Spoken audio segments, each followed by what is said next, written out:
للہ رب العالمین والصلاة والسلام علی سید الانبیاء والمرسلین اما بعد فاعوذ باللہ من الشیطان الرجیم بسم اللہ الرحمن الرحیم۔ الحمدللہ الحادی پروگرام میں والدین سے متعلقہ جو آیات کریمہ اللہ تبارک و تعالی نے مختلف سور میں مختلف صورتوں میں نازل فرمائی ہیں ان پر ہم کلام کر رہے ہیں۔ پہلے ہم نے وہ آیات کریمہ لیں جن میں والدین کے بارے میں بیان کیا گیا، اور اب جس آیت پر ہم کلام کر رہے تھے وہ خاص طور پر اللہ تبارک و تعالی نے ماں کے حق کے بارے میں اور اس کے ذکر کے ساتھ اس آیت کو مخصوص کیا ہے۔ اگرچہ آگے پیچھے اس کے والدین کا ہی تذکرہ ہے، لیکن ماں کا خاص طور پہ علیحدہ ذکر کیا گیا ہے۔ میں پہلے آیت کا ترجمہ آپ کی خدمت میں عرض کرتا ہوں، پھر ہم اس کو کنٹینیو رکھیں گے جو ہم پچھلے پروگرام میں آخر میں گفتگو کر رہے تھے۔ اللہ تعالیٰ نے فرمایا، یہ سورہ لقمان ہے، آیت نمبر 14 ہے۔ اللہ تعالیٰ ارشاد فرماتا ہے کہ وَوَصَّيْنَا الْإِنسَانَ بِوَالِدَيْهِ، اور ہم نے انسان کو اس کے والدین کے بارے میں تاکید یا نصیحت ارشاد فرمائی۔ حَمَلَتْهُ أُمُّهُ وَهْنًا عَلَى وَهْنٍ وَفِصَالُهُ فِي عَامَيْنِ، اس کی ماں نے اسے پیٹ میں رکھا کمزوری پر کمزوری جھیلتے ہوئے، یعنی تکلیفیں اور کمزوریاں جھیلتے ہوئے پیٹ میں رکھا۔ وَفِصَالُهُ فِي عَامَيْنِ، اور اس بچے کا دودھ چھوٹنا 2 برس میں ہے۔ اور ہم نے کیا وصیت کی؟ ان اشکر لی، کہ تو میرا حق مان، میرا شکر ادا کر، ووالدیک، اور اپنے والدین کا شکر ادا کر، وإلی المصیر،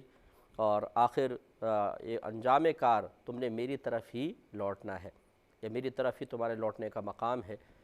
تو اس پہ ہم کلام کر رہے تھے کہ اللہ تبارک و تعالیٰ نے یہ امر فرمایا ہے، وَوَصَّيْنَا الْإِنسَانَ بِوَالِدَيْهِ، ہم نے انسان کو والدین کے ساتھ اچھے سلوک کی تلقین کی ہے کہ میرا بھی حق مانو، اس کا شکر ادا کرو، اور والدین کا حق مانو، ان کا شکر ادا کرو۔ اس پہ ہم نے کلام کیا، اور پھر خاص طور پہ اللہ تعالیٰ نے، چونکہ ہم نے ذکر کیا تھا ماں کمزور ہستی ہوتی ہے طاقت کے اعتبار سے، قوت کے اعتبار سے، اور پھر جنس اس کی عورت ہوتی ہے، عورت ویسے ہی کمزور مخلوق ہے مرد کے مقابلے میں۔ تو بعض اوقات ایسا ہوتا ہے کہ انسان اپنے والد سے تو ذرا گھبراتا ہے، ڈرتا ہے، لیکن ماں کے ساتھ برا سلوک اختیار کرنے میں تھوڑا سا وہ لوز ہو جاتا ہے، نرم ہو جاتا ہے، اور وہ اس طریقے سے اپنی ماں کا حق ادا نہیں کر پاتا جیسا ادا کرنے کا حق ہوتا ہے۔ اور یہ اکثر آپ دیکھیں گے کہ جب تک والد ہیں تو والدہ کی تعظیم کچھ اور انداز سے ہوتی ہے، اور بسا اوقات والد کا انتقال ہو جائے تو پھر بچے کچھ اور انداز سے والدہ کے ساتھ رویہ اختیار کر لیتے ہیں، یا جب والد صاحب گھر میں ہوتے ہیں تو رویہ کچھ اور ہوتا ہے، وہ جب کام پہ چلے جاتے ہیں یا باہر ہوتے ہیں تو اس وقت بچے کچھ اپنی والدہ کے ساتھ کچھ اور انداز سے پیش آتے ہیں۔ تو اس لیے اللہ تعالیٰ نے بڑی حکیمانہ طریقے سے، بہت ہی خوبصورت انداز میں اس طرف اشارہ کر دیا کہ ویسے تو والدین کے ساتھ، دونوں کے ساتھ ہی اچھا سلوک کرنا ہے، لیکن ذرا ماں کے وہ احسانات ضرور یاد رکھنا جو اس نے ایک طویل عرصے تک تمہارے لیے تم پر کی ہیں، اور ان مصیبتوں کو اور تکلیفوں کو یاد رکھنا جو ایک طویل عرصے تک تمہاری والدہ تمہاری وجہ سے سہتی رہی ہے۔ اور اب چونکہ اس کا حق کی ادائیگی کا وقت آیا ہے، لہٰذا تمہیں چاہیے کہ اپنی والدہ کا حق تسلیم کرتے ہوئے ان کے ساتھ حسن سلوک کرو۔ اور اس میں اللہ تعالیٰ نے 2 چیزوں کا ذکر فرمایا، ایک پیدائش کے وقت شدید کمزوری کا جھیلنا، اور دوسرا 2 سال تک دودھ پلانا۔ اس پہ ہم کلام کر چکے ہیں کہ ماں کس طریقے سے 7، 8 یا 9 مہینے تک پیٹ میں بچے کو لے کر ایک محتاط زندگی گزارنے پر مجبور ہوتی ہے۔ یہ نہ کھاؤ، یہ نہ پیو، یہاں نہ چڑھو، وہاں نہ اترو، یہاں پیر غلط نہ پڑ جائے، یہ مسئلہ نہ ہو جائے، ایک خوف ہوتا ہے، ایک ٹینشن ہوتا ہے۔ خصوصاً فرسٹ ڈیلیوری میں زیادہ عورت کو ٹینشن ہوتا ہے، کیونکہ ایک نیا تجربہ ہوتا ہے، ایک نئی چیز ہوتی ہے۔ اس وقت ایک عورت کی کیفیات کو محسوس کریں کہ وہ ماں کس قدر اضطراب میں ہوتی ہے، خدشات ہوتے ہیں، تکلیف ہے، پریشانی ہے، صدمہ ہے، اور پھر بچے کی پیدائش کے وقت تکالیف سہنا، پھر اس میں بلیڈنگ وغیرہ ہے تو اس میں جسم واقعی جیسے اللہ تعالیٰ نے فرمایا کہ کمزوری پر کمزوری جھیلتے ہوئے پیٹ میں رکھا، تو جب بچے کی پیدائش ہوتی ہے پھر ماں کی صحت کو ایک بہت بڑا دھچکا لگتا ہے، نقصان ہوتا ہے۔ اس کے بعد پھر 2 سال تک اگر ماں دودھ پلانا چاہے تو 2 سال تک اگر وہ دودھ پلا رہی ہے تو سمجھ لیں اس کا خون جگر سے دودھ بن رہا ہے اور وہ بچہ پی کر اپنی اولاً نشو و نما حاصل کرتا ہے۔ تو اس طرح ماں کے بڑے احسانات ہیں۔ تو اللہ تعالیٰ نے ان احسانات کی قدر کرنے کا حکم دیا ہے۔ ہمیں چاہیے کہ اپنے رویوں پر، اپنے معمولات پر، اپنے کردار پر اچھی طریقے سے غور کریں اور ماں کا صحیح طریقے سے حق ادا کریں، اس کی خدمت کریں۔ کبھی بتقاضائے بشریت کو خطا سرزد ہو جاتی ہے، آدمی سخت لہجے میں گفتگو کر لیتا ہے، کوئی باہر کا ایک ٹینشن ہوتا ہے، ذہن پہ سوار ہوتا ہے، والدہ نے اس وقت ڈسٹرب کر دیا، اچانک انسان سخت لہجہ اختیار کر لیتا ہے۔ لیکن جب بعد میں احساس ہو جائے، طبیعت نارمل ہو جائے، تو پھر ایک انا کا مسئلہ بنا لینا، نفس کا یہ کہنا یا شیطان کا بہکانا کہ یار ویسے امی راضی ہو جائیں گی، چھوڑو کیا معافی مانگے جا کر، یہ طریقہ غیر غلط ہے۔ ماں کو بالکل معمولی سمجھ کے نظر انداز کر دینا کہ چھوڑو ان سے کون سا معافی مانگنا ضروری ہے، یا ہے تو لیکن یار بس مجھے شرم سی آ رہی ہے، جھجک آ رہی ہے، عار سی محسوس ہو رہی ہے، اس لیے کون جا کے معافی مانگے، یہ طریقہ کار غلط ہیں۔ ہمت کر کے بلکہ پیر پکڑ کے معافی مانگنی چاہیے تاکہ نفس ذلیل ہو، اس کو اپنی عاجزی کا احساس ہو اور ماں کو اپنی برتری اور عزت اور عظمت کا احساس ہو۔ ایسا نہ ہو کہ وہ پوری زندگی آپ کے لیے کام کرتی رہی، آپ کے لیے اس نے قربانیاں دیں، اور اب جب وہ بڑھاپے کی دہلیز پہ قدم رکھ رہی ہے، زندگی کے آخری ایام ہے، تو آپ نے اپنے رویے سے اس کو احساس دلا دیا کہ تمہاری اب کوئی وہ اوقات نہیں رہی ہے جو پہلے تھی، آپ کی کوئی وقت ہمارے ذہن میں نہیں ہے، آپ کی عزت ہماری نگاہوں میں بہت معمولی ہو چکی ہے۔ تو پھر ماں اگر یہی صدمات لے کر قبر میں چلی گئی تو پھر کیا فائدہ، میدان محشر میں ایسی اولاد شرمندہ ہوگی۔ تو اس لیے معافی مانگنے میں کوئی حرج نہیں ہے۔ تو ہمیں بھی ذرا اپنا محاسبہ کرتے ہوئے غور و تفکر کرنا چاہیے کہ ہم اپنی ماؤں کے ساتھ کیا سلوک روا رکھ رہے ہیں۔ دیکھیں اس کا بھی کوئی انکار نہیں کر سکتا کہ بعض اوقات ہر ایک کو اللہ تبارک و تعالی نے مختلف قسم کا مزاج دیا ہوتا ہے۔ بعض سخت مزاج ہوتے ہیں، بعض نرم مزاج ہوتے ہیں، بعض منتقم مزاج ہوتے ہیں، ان کی طبیعت پہ انتقام بھرا ہوتا ہے، ہر بات کا انتقام جب تک نہ لے لیں انہیں سکون نہیں ملتا ہے۔ یہی تمام ایسی ہی کیفیات اور صفات عورتوں میں بھی ہوتی ہیں، بلکہ مردوں کے مقابلے میں شاید تھوڑی سی زیادہ ہوتی ہیں۔ تو لہذا اگر بالفرض کسی کی والدہ ایسی ہیں جنہوں نے اپنی اولاد کے لیے کچھ غلط فیصلے کر لیے تھے، اپنی ضد کی ان کی خواہشات کو اپنی ضد کی بھینٹ چڑھا دیا تھا،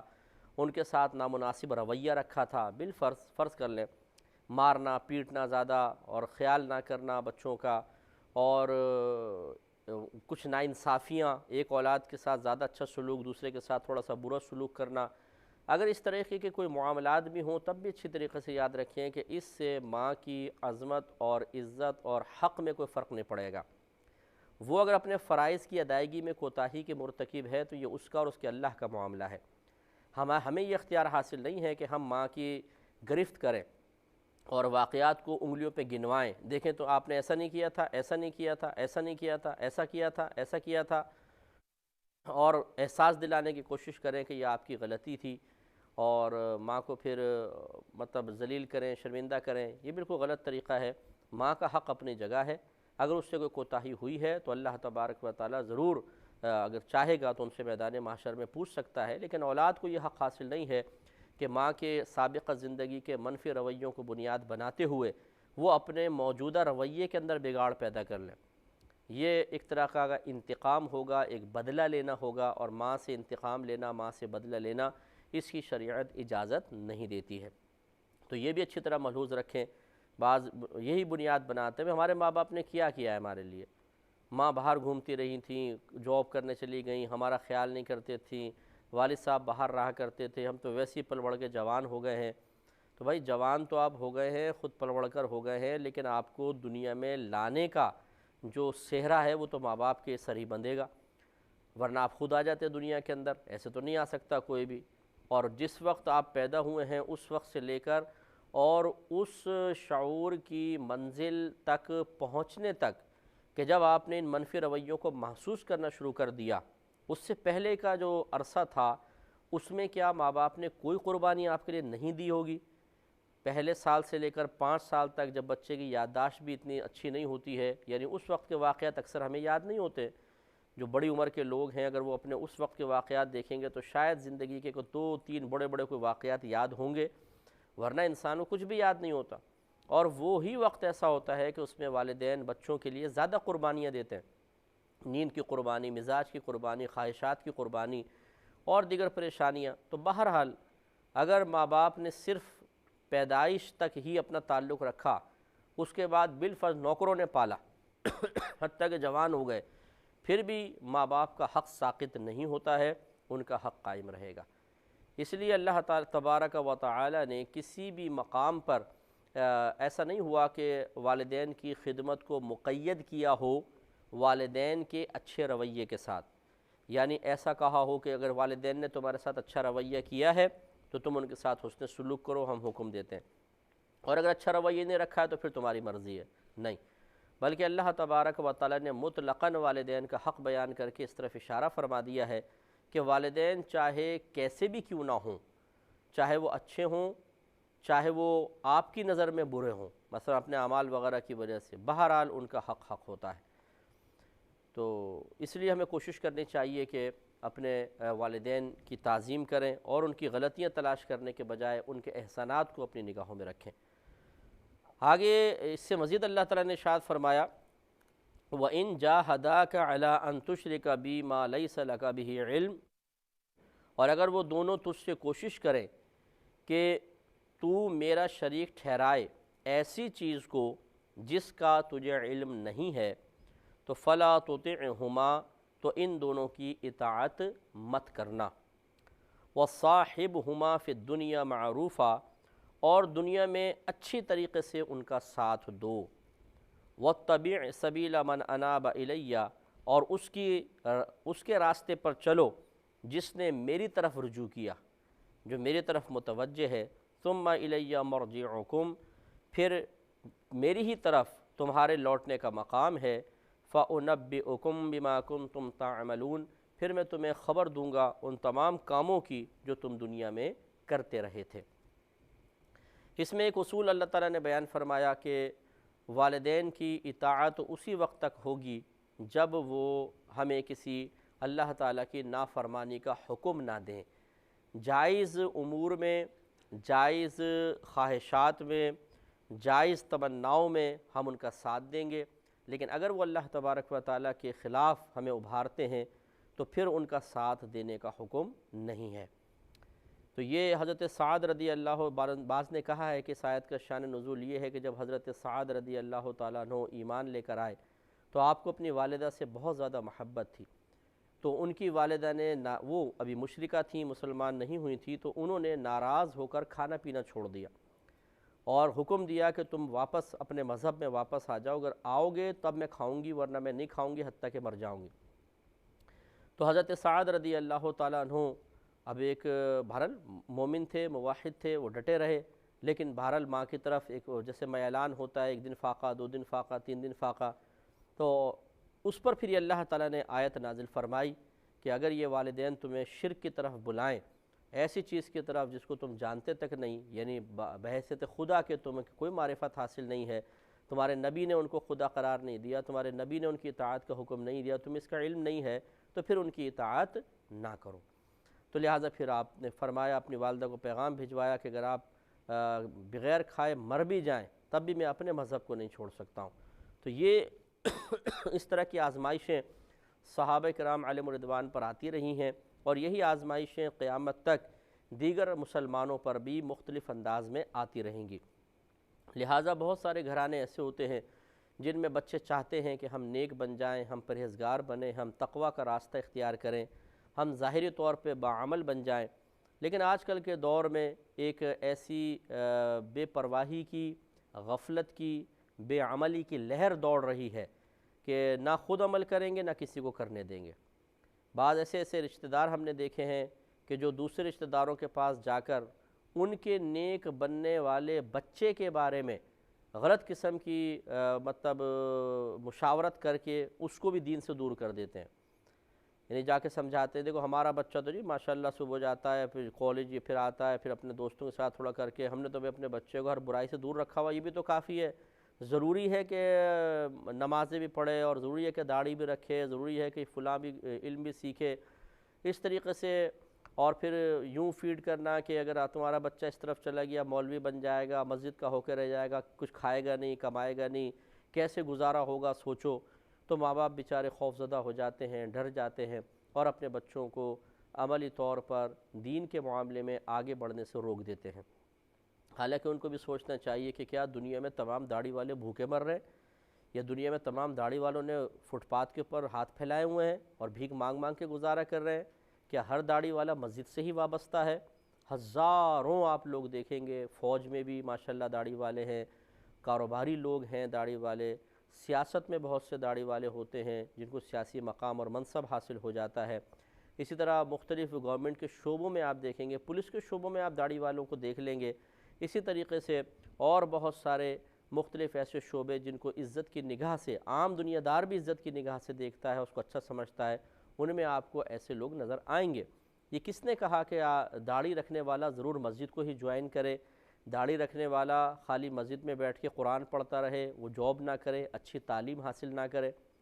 آپ اسکول، کالج، یونیورسٹی چلے جائیں، بہت سارے بچے ماشاءاللہ ایسے ملیں گے۔ اور یہی نہیں، آپ باہر کنٹریز میں چلے جائیے، میں الحمدللہ جہاں جہاں میں گیا ہوں میں نے دیکھا ہے کہ یونیورسٹیز میں بھی بچے وہیں باہر کے ملکوں میں رہنے والے ماشاءاللہ داڑھی رکھی ہوئی ہے، باعمل ہیں، نمازیں پڑھتے ہیں، اسکول، کالج، یونیورسٹی میں جاتے ہیں اور علم بھی حاصل کر رہے ہیں، اور اچھی جاب ان کو ملی ہوئی ہے، اور داڑھی کے ساتھ ہی کام کر رہے ہیں۔ تو خلاصہ کلام یہ ہے کہ یہ داڑھی کوئی ترقی کے راہ میں رکاوٹ نہیں ہے۔ علم دین پر چلنا، نمازیں، حج، زکوٰۃ، روزہ، یہ ہمیں کوئی دنیا کے معاملے میں جائز ترقی سے نہیں روکتے ہیں۔ ہاں، ہمارا دین ناجائز ترقی سے روکتا ہے، ناجائز ذرائع اختیار کرنے سے روکتا ہے، اور یہ بالکل معقول بات ہے۔ اور پھر والدین کو یہ سوچنا چاہیے کہ چلو اگر آپ نے بچے کو دین سے دور کر کے دنیاوی ترقی کے راستے پر ڈال بھی دیا تو کب تک اور کتنے عرصے تک یہ نفع حاصل کرے گا؟ 10 سال، 20 سال، 30 سال، 40، 50، 60، 70، اس سے اوپر تو آج کل عمر ہی نہیں جا رہی۔ تو بس اس کے بعد پھر کیا ہوگا؟ پھر موت ہے، اس کے بعد قبر ہے، پھر میدان محشر ہے۔ قرآن کہہ رہا ہے یہ تمام چیزیں اللہ تعالیٰ نے فرمایا نا، اوپر فرمایا تھا وَإِلَيَّ الْمَصِيرُ، میری طرف ہی لوٹنے کا مقام ہے۔ آگے فرمایا ثُمَّ إِلَيَّ مَرْجِعُكُمْ، پھر میری ہی طرف تمہارے لوٹنے کا مقام ہے، میری طرف مرجع ہے، رجوع کا مقام، میرے پاس سب آئیں گے۔ فَيُنَبِّئُكُم بِمَا كُنتُمْ تَعْمَلُونَ، پھر میں تمہیں ان تمام کاموں کی خبر دوں گا جو تم دنیا میں کرتے رہے تھے۔ اس وقت پھر ندامت ہوگی، شرمندگی ہوگی، اس وقت یہی اولاد ہوگی، یہی والدین ہوں گے، اور اولاد والدین کو دیکھ کر کہہ رہی ہوگی جی اب بتائیں، اب آپ کیا کہتے ہیں؟ کیا اس وقت یہ ڈگری کام آئے گی؟ کیا اس وقت یہ دنیا کے اندر مشغولیت کام آئے گی؟ کیا اس وقت دنیاوی منصب اور ترقیاں ہمیں اللہ تعالیٰ کی گرفت سے بچا سکیں گے؟ ان پر بھی ہمیں غور و تفکر کرنا چاہیے۔ انشاءاللہ ہم اس گفتگو کے سلسلے کو آگے بڑھائیں